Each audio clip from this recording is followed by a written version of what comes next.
Let's place the walls.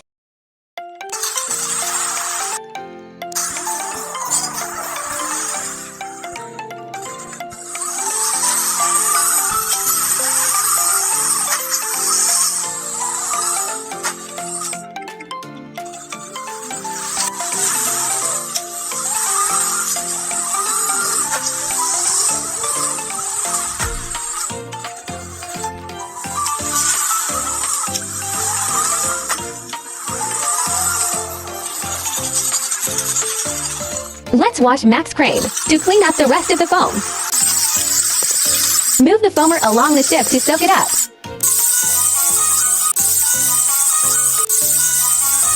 Move the washer along the shift. Done!